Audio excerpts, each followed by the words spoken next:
लीजिए सुनिए मुंशी प्रेमचंद के लिखे उपन्यास कर्मभूमि के 37वें भाग को मेरी यानी समीर गोस्वामी की आवाज में। अभी मूसलाधार वर्षा हो रही थी। संध्या से पहले संध्या हो गई थी और सुखदा ठाकुर द्वारे में बैठी हुई ऐसी हड़ताल का प्रबंध कर रही थी जो म्यूनिसिपल बोर्ड और उसके कर्णधारों का सिर हमेशा के लिए नीचा कर दे। उन्हें हमेशा के लिए सबक मिल जाए कि जिन्हें वे नीच समझते हैं उन्हीं की दया और सेवा पर उनके जीवन का आधार है। सारे नगर में एक सनसनी सी छाई हुई है, मानो किसी शत्रु ने नगर को घेर लिया हो। कहीं धोबियों का जमा हो रहा है, कहीं चमारों का, कहीं मेहतरों का। नाई कहारों की पंचायत अलग हो रही है। सुखदा देवी की आज्ञा कौन टाल सकता था। सारे शहर में इतनी जल्द संवाद फैल गया कि यकीन न आता था।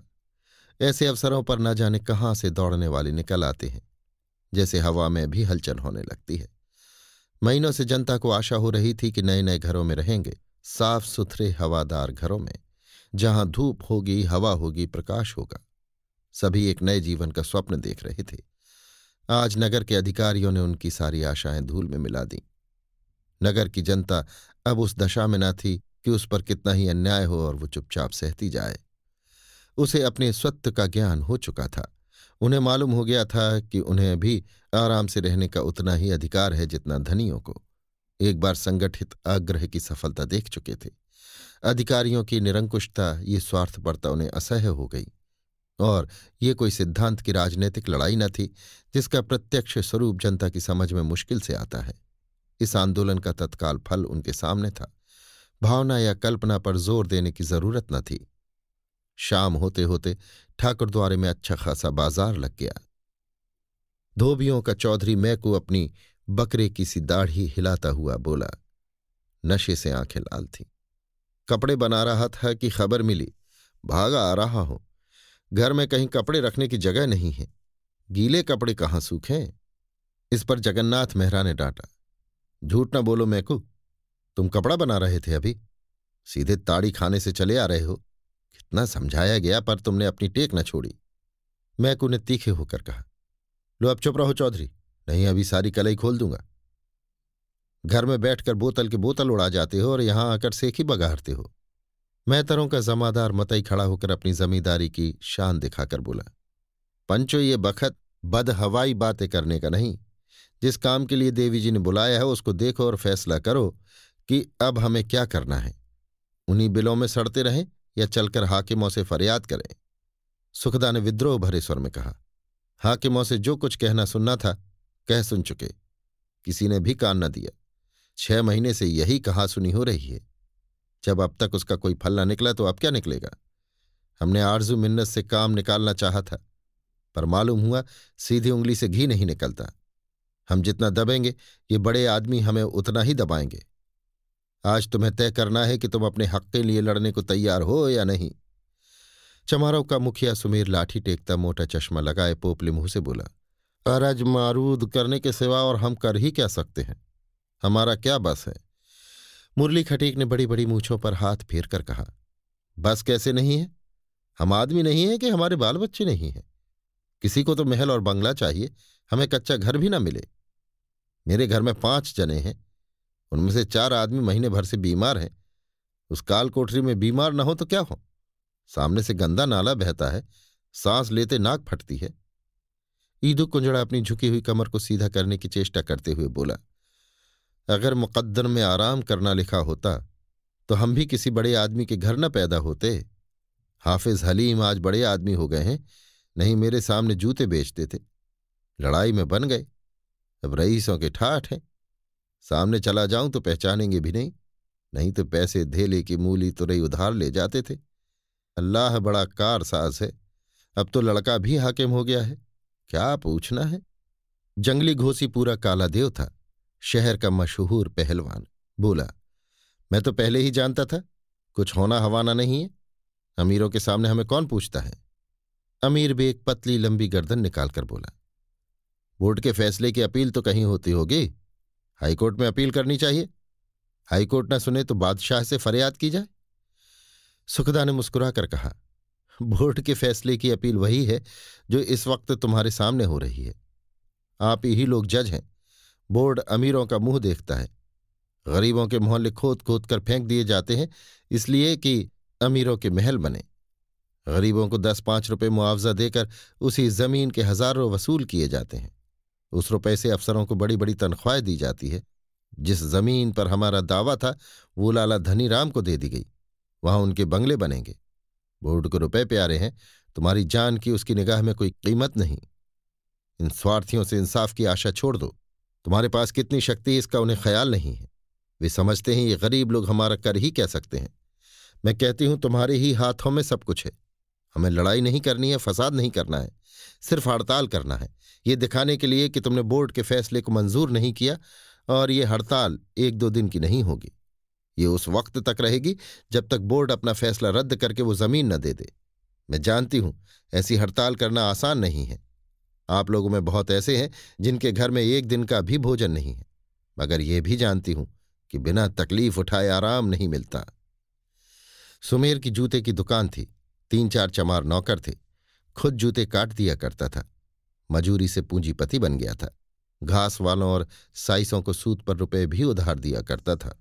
मोटी ऐनकों के पीछे से बिज्जू की भांति ताकता हुआ बोला, हड़ताल होना तो हमारा बिरादरी में मुश्किल है बहू जी। यूं आपका गुलाम हूं और जानता हूं कि आप जो कुछ करेंगी हमारी ही भलाई के लिए करेंगी, पर हमारी बिरादरी में हड़ताल होना मुश्किल है।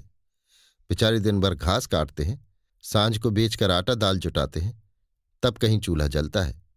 कोई सहीस है, कोई कोचवान, बेचारों की नौकरी जाती रहेगी। अब तो सभी जाति वाले सहीसी कोचवानी करते हैं। उनकी नौकरी दूसरे उठा लें तो बेचारे कहाँ जाएंगे। सुखदा विरोध सहन न कर सकती थी।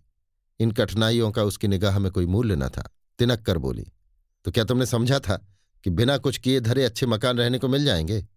संसार में जो अधिक से अधिक कष्ट सह सकता है उसी की विजय होती है। मतई जमादार ने कहा, हड़ताल से नुकसान तो सभी का होगा, क्या तुम हुए क्या हम हुए, लेकिन बिना धुएं के आग तो नहीं जलती। बहू जी के सामने हम लोगों ने कुछ न किया तो समझ लो जन्म भर ठोकर खानी पड़ेंगी। फिर ऐसा कौन है जो हम गरीबों का दुख दर्द समझेगा? जो कहीं नौकरी चली जाएगी तो नौकर तो हम सभी हैं। कोई सरकार का नौकर है, कोई रईस का नौकर है। हमको यहां कौल कसम भी कर लेनी होगी कि जब तक हड़ताल रहे कोई किसी की जगह पर न जाए, चाहे भूखों मर भले ही जाए। सुमेर ने मतई को झिड़क दिया, तुम जमादार बात समझते नहीं, बीच में कूद पड़ते हो। तुम्हारी और बात है, हमारी और बात है। हमारा काम सभी करते हैं, तुम्हारा काम और कोई नहीं कर सकता। मैकू ने सुमेर का समर्थन किया। ये तुमने बहुत ठीक कहा सुमेर चौधरी। हम ही को देखो, अब पढ़े लिखे आदमी धुलाई का काम करने लगे हैं। जगह जगह कंपनी खुल गई है। ग्राहक के यहां पहुंचने में 1 दिन की भी देर हो जाती है तो वो कपड़े कंपनी में भेज देता है। हमारे हाथ से ग्राहक निकल जाता है। हड़ताल 10-5 दिन चली तो हमारा रोजगार मिट्टी में मिल जाएगा। अभी पेट की रोटियां तो मिल जाती हैं, तब तो रोटियों के भी लाले पड़ जाएंगे। मुरली खटीक ने ललकार कर कहा, जब कुछ करने का बूता नहीं तो लड़ने किस बिरते पर चले थे? क्या समझते थे रो देने से दूध मिल जाएगा? वो जमाना अब नहीं है। अगर अपना और बाल बच्चों का सुख देखना चाहते हो तो सब तरह की आफत बला सिर पर लेनी पड़ेगी। नहीं जाकर घर में आराम से बैठो और मक्खियों की तरह मरो। ईदू ने धार्मिक गंभीरता से कहा, होगा वही जो मुकद्दर में है। हाय हाय करने से कुछ होने का नहीं। हाफिज तकदीर ही से बड़े आदमी हो गए। अल्लाह की रजा होगी तो मकान बनते देर न लगेगी। जंगली ने इसका समर्थन किया। बस तुमने लाख रुपए की बात कह दी ईदू मियां। हमारा दूध का सौदा ठहरा। 1 दिन दूध न पहुंचे या देर हो जाए तो लोग घुड़कियां जमाने लगते हैं। हम डेयरी से दूध लेंगे, तुम बहुत देर करते हो। हड़ताल 10-5 दिन चल गई तो हमारा तो दिवाला निकल जाएगा। दूध तो ऐसी चीज नहीं कि आज ना बिके कल बिक जाए। ईदू बोला, वही हाल तो साग पात का भी है भाई। बरसात के दिन है, सुबह की चीज शाम को सड़ जाती है और सैंत में भी कोई नहीं पूछता। अमीर बेग ने अपनी सारस की गर्दन उठाई। बहू जी, मैं तो कोई कायदा कानून नहीं जानता, मगर इतना जानता हूं कि बादशाह रैयत के साथ इंसाफ जरूर करते हैं। रात को भेष बदलकर रैयत का हाल चाल जानने के लिए निकलते हैं। अगर ऐसी अर्जी तैयार की जाए जिस पर हम सबके दस्तखत हों और बादशाह के सामने पेश की जाए तो उस पर जरूर लिहाज किया जाएगा। सुखदा ने जगन्नाथ की ओर आशा भरी आंखों से देखकर कहा, तुम क्या कहते हो जगन्नाथ? इन लोगों ने तो जवाब दे दिया। जगन्नाथ ने बगलें झांकते हुए कहा, तो बहूजी अकेला चना तो भाड़ नहीं फोड़ता। अगर सब भाई साथ दें तो तैयार हूं। हमारी बिरादरी का आधार नौकरी है। कुछ लोग खोंचे लगाते हैं, कोई डोली ढोता है, पर बहुत करके लोग बड़े आदमियों की सेवा टहल करते हैं। 2-4 दिन बड़े घरों की औरतें भी घर का काम धंधा कर लेंगी। हम लोगों का तो सत्यानाश ही हो जाएगा। सुखदा ने उसकी ओर से मुंह फेर लिया और मतई से बोली, तुम क्या कहते हो? क्या तुमने भी हिम्मत छोड़ दी? मतई ने छाती ठोंक कर कहा, बात कहकर निकल जाना पाजियों का काम है। सरकार आपका जो हुक्म होगा उससे बाहर नहीं जा सकता, चाहे जान रहे या जाए।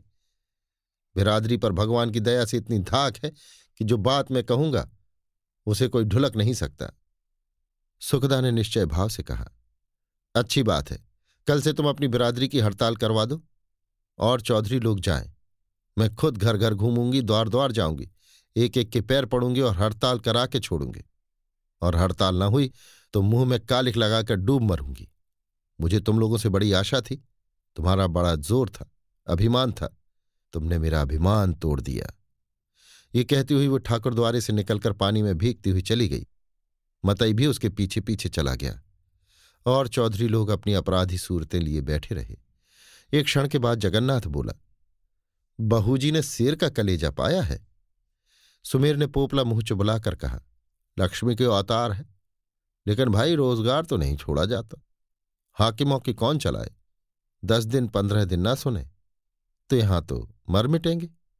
ईदू को दूर की सूझी, मर नहीं मिटेंगे पंचो, चौधरियों को जेहल में ठूस दिया जाएगा। हो किस फेर में? हाकिमों से लड़ना ठट्ठा नहीं। जंगली ने हामी भरी, हम क्या खाकर रईसों से लड़ेंगे? बहूजी के पास धन है, इलम है, वो अफसरों से 2-2 बातें कर सकती हैं, हर तरह का नुकसान सह सकती हैं। हमारी तो बधिया बैठ जाएगी। किंतु सभी के मन लज्जित थे, जैसे मैदान से भागा सिपाही। उसे अपने प्राणों के बचाने का जितना आनंद होता है उससे कहीं ज्यादा भागने की लज्जा होती है। वो अपनी नीति का समर्थन मुंह से चाहे कर ले, हृदय से नहीं कर सकता। जरा देर में पानी रुक गया और ये लोग भी यहां से चले, लेकिन उनके उदास चेहरों में, उनकी मंद चाल में, उनके झुके हुए सिरों में, उनके चिंतामय मौन में उनके मन के भाव साफ झलक रहे थे। अभी आप सुन रहे थे मुंशी प्रेमचंद के लिखे उपन्यास कर्मभूमि के 37वें भाग को मेरी यानी समीर गोस्वामी की आवाज में।